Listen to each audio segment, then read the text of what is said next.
Now, in Gaza is a small but long-standing Christian community. I've lived there since Jesus, and they were killed too. Christian churches were bombed intentionally multiple times in Gaza. Yep. Christian parishioners were murdered by the IDF in Gaza. A mother and daughter were shot to death by an Israeli sniper in a churchyard in Gaza. And the reaction in the United States, well, there wasn't any reaction in the United States. In every single case, Israel, in order. Because we don't have a functioning media. Again, stories like this should have been covered by nation. Anything that the IDF does like that, when we provide them billions in military aid, it should be plastered all over the mainstream news in the United States. Denied it happened. Then when confronted with proof that it happened, because dead people are pretty easy to verify because they're dead, said, oh, it was an accident. Who was punished? Nobody. In no case was anybody punished for blowing up churches and murdering Christians in Gaza. Mm-hmm. At one point, an Israeli tank fired an artillery shell into a cross on top of a Christian church in Gaza, as if it couldn't get clear what the point of this was. The point was to take down the cross, because the cross is so offensive, apparently. And that's the point at which Christians in the United States, again, who are paying for this, who are the last remaining supporters, the last remaining large group of supporters of the Israeli military in the United States, and critical to continued funding for the state of Israel, should have asked themselves, could these all be accidents? The country with the most sophisticated munitions on the planet is accidentally bombing churches, and not just once, but again and again? Do snipers really make mistakes like that? No, we know that, what was it called? The money plow there, about how they pay contractors, military contractors, by the amount of buildings destroyed in, for example, Gaza or Lebanon. It's a thing. So, all the destruction of churches isn't accidental. Someone's got paid for destroying those churches. Shooting a mother and a daughter in a churchyard, could that have been a mistake? What's going on here? And of course, if they'd asked, nobody did. And those who did were immediately denounced as terror supporters. But anyone who asked would have found the truth, which is these are consistent with attitudes toward Christians in Israel, not by all Israelis, of course, not by every government minister in Israel, of course. But the ones in the government, the ones directing the IDF, the important ones, have this opinion. That's the problem. But by a lot of them, the loathing of Christianity is absolutely real. How do we know that? Well, here's one example. And I will say that Mossad, with the CIA, funded ISIS in Syria and genocided 1 million Christians there. Did that everything? The Christians he's saying dying in Gaza and Lebanon, it's tiny numbers compared to the amount that were killed in Syria. And I still would love to see some people held to account for funding a genocide of Christians in Syria.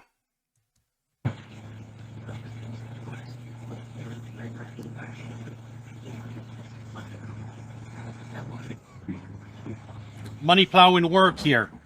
These, yes, armored bulldozers. Israel has a lot of them. And it's very profitable for those who run them. That was 2024 in Lebanon. Yes, that was an Israeli tank going out of its way, taking a break from hunting down an Israeli. That, was it a tank?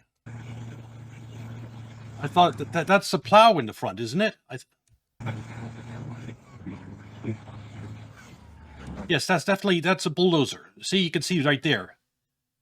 It's a bulldozer, not a tank. Or maybe they put one of those bulldozer things on a tank. I think Chucker's just making a mistake. It's an armored bulldozer.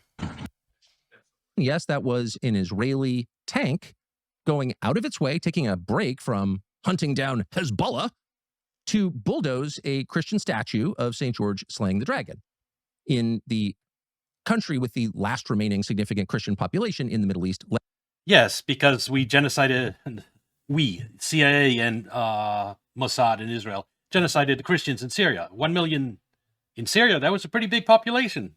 Now gone because of deep state in America and deep state in Israel. Lebanon, a country with a Christian president, historically Christian country. And so you roll into this country because Hezbollah, and the first thing you do is knock down Christian iconography, crush a statue. What was the statue doing wrong? Existing. deeply offensive. In fact, the most offensive. So offensive that in some Israeli religious schools, the plus sign is not used in math. The plus sign, that connotes addition. Why? Because it looks like a cross. And that's considered too offensive for the eyes of school children, and so an inverted T is used. That's a fact. You can look it up. There's only one other instance we've seen of An inverted T. this in the world, and that's in ISIS-run madrasas, where the cross was also considered offensive. This is not true. Yes, coincidence. ISIS that was funded by Israel also hated the cross and genocided Christians. What a coincidence. In any normal Muslim country, they use plus signs, but not in Israeli religious schools. So everybody is allowed to have their own religious views and to find other people's symbols repugnant, but it might be useful for Christians in the United States to know what they are. It makes me, that alone makes me think, yes, the ISIS and Israel's Mossad were, it was more deeply connected. It was more came from Mossad than CIA. If ISIS used the same inverted crosses as Israel, why, you'd think, okay, if you think what would be more offensive to them, using a plus sign that might look like a cross, or using the same symbol as the Jews use in their religious schools, what would normally be most offensive to an extremist, a genuine extremist? It would be the inverted cross that is used exclusively in Israeli schools would be the symbol they would want to not use above all else. But no, ISIS, apparently the fundamentalists use same plus symbol as the Israel. They are funding and making excuses for. But of course, they don't know this because this information somehow hasn't reached them. And if they're watching CBN, they're told, don't pay attention, you must be liberal if you're drawing conclusions. But that's not the only example. There are many examples of Israeli soldiers going out of their way to mock and desecrate Christian symbols and churches and to hurt individual Christians. And just keep in mind, within the context of the Middle East, Christians are non-aligned. You can't call a Christian an Islamist because they're not Islamic. They're Christians. And they follow a religion that does not endorse war, just the opposite. And so you would think that if you're the Israeli government, the last people you would ever want to bother, irritate, are Christian Arabs, because they could potentially be on your side. And yet, poll after poll of Christian Arabs shows the main threat that they perceive to themselves and their families is not the Arab Muslims who live next door to them, but the Israeli government and the settlers in the West Bank that the Israeli government protects. That's the threat to them. Now, if anyone in the United States, and say a church, or if Franklin Graham or some other American Christian leader were to just pick up the phone and call them and ask, what are your problems? How can we help? They would learn that. And they might be able to help, by the way. On that note, of Christians, let's have a look past me about Christians. World protest, ISIS genocide of Christians. It is by far the most tragic thing that has happened in the Middle East in the last 10 years. You can look into it more, but their favorite method of execution was throwing people off buildings in cities. And it was just horrendous. Now, who funded this ISIS in Syria?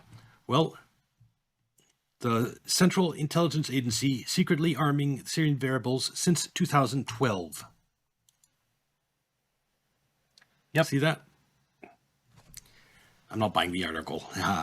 But yes, I read this article when it came out. I know about there's far more evidence that we were arming them, we were paying their salaries, we were training them, we were doing everything. Yep. We created ISIS in Syria to overthrow Assad as part of our geopolitical efforts. And I guarantee you, if the CIA is involved in operations in Syria, so is Israel. I mean, just look at a map. Here's Israel, here's Syria. If CIA is arming rebels in Syria, guarantee you Israel's involved. And we don't have to just guess at that. They admit it as much. Israel acknowledges it is helping Syrian rebel fighters. Rebels, quote, in quote is. No, the guys, the ISIS that's genociding Christians, Israel is helping them. By the way, look at the date of this article. 2015. That's by that time, the entire world knew that ISIS was genociding Christians. And Israel was still helping fund them and arm them and helping them do their genocide. Now, look at the date here. June 2015. Exactly. This is at a point when the entire world, July 2015, the entire world knew about the genocide of Christians in Syria by ISIS, and at that time, Israel was still helping those fighters commit those genocides. And though what we just heard from Tucker Carlson, these ISIS fighters that are genociding Christians right back in 2015 and before, they use the same religious symbols as the fundamentalists in Israel, the religious fundamentalists in Israel. Quite a coincidence, isn't it? This is one of those problems that Americans could actually solve. There are lots of problems around the world, and it's hard to know what to do about them. But if you're an American evangelical leader and there is persecution of Christians underway by the Israeli government, that's actually something that you can fix. How? By calling your congressman. The only reason the United States, on a bipartisan basis, has sent billions and billions and billions of dollars to the Israeli government is because Christian Zionists support it. And not just their leaders, whatever is going on with them, but their congregants. The Zionism, it's definitely one of the groups set up by the deep state. Globalists in Europe are another, I'd say, group that's was set up by the deep state in America, and you can add probably the woke leftist group in America and worldwide. That's another deep state group. They all have they were propped up and their ideologies tweaked so that it serves deep state's interests, like war against Russia, war against the Middle East, war against conservatives in America. And deep state, these are deep state agents, but they also, they have their own inertia. They sometimes do the stuff the deep state might not want because it doesn't control them. It's not absolute control. It's more like you create a, like, let's say you want to achieve some type of objective. You fund the groups to do that. And you don't necessarily control the group. You've just propped it up. And it might turn out later that that group does something that is not completely in your interest. But that's the way the world works. Well, nice people who have no idea what the truth is. And they support Israel because they believe God commanded them to, and they believe that Israel is on their side. So if they were to speak up, if they were to gather information about what is actually happening in this place they call the Holy Land, and they call... I mean, the fact that we give Israel these billions and billions in aid, and then somehow there's millions and millions of that come in and influence political races in the United States, it's basically, it's graft. It's, money is fungible. The money we give might not be used to be bribing all these or rigging all these elections in the United States. But if we weren't giving those billions to Israel, the billionaire donors that give to Democrats and Republicans, they'd have to spend more money or pay more taxes to fund Israel to replace lost money from the United States. It's fungible. So the money we give to Israel, in a way, it comes back as bribes to bribe all of Congress and presidential candidates. Call their member of Congress and say, I cannot support this. I am not going to stand by as you send my tax dollars to a government that persecutes Christians. That might have an effect, like an immediate effect. Call Mike Johnson, the Speaker of the House. He's a Christian. He'll tell you. Call Mike Johnson. Yeah, but housing migrants in hotels is more important than providing housing for homeless veterans. You know, migrants are an oppressed minority or have been historically wronged. Let's ask Mike Johnson, why in the world would you ever appropriate money to a government that is murdering Christians? That might actually get us somewhere. That might actually... Yes, this is what we need. This is how it changes. It changes with people raising awareness. What the mainstream media in the United States should be doing is highlighting the murder of Christians by Israel. I get a lot of my news from Zero Hedge, a great website, and they talk about it. The settlers, they don't discriminate. They go after the Christian in the West Bank just as hard as the rest. Relieve some of the harassment of Christians in Israel and the territories it controls. And that harassment is real. There was a study last year by a Jewish Israeli group, which, God bless them, keeps track of assaults on Christians in Jerusalem. They found in 2025, there were 61 physical assaults against Christians, mostly against Christian clergy, in Jerusalem. Physical assaults. It is so common for Christian priests to be spit on and roughed up, to have their churches urinated on or defaced by radical religious Israelis, that ask any Christian clergyman who is in Jerusalem. Some of them are afraid to go outside. That is a fact that Christians should understand. They should ask themselves, where is this hate coming from? And why has it been hidden from us? Here's another tape from southern Lebanon, also from 2024. These are Israeli soldiers inside a church mocking Christian rites, holding a kind of black mass. This is real. Watch this. Oh, the Great Mary!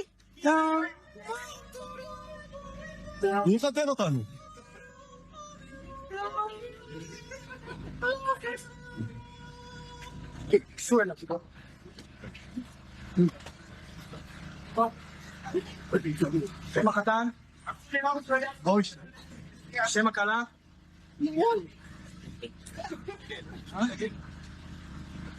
Oh, gano'n na yan ba siya? Ikan, nasingit ko. Ano yung tagay? Ano yung tagay? Jacket! Jacket! Sorry, nangyarot ka. Nangyarot ka, sorry. Ano yung maplik?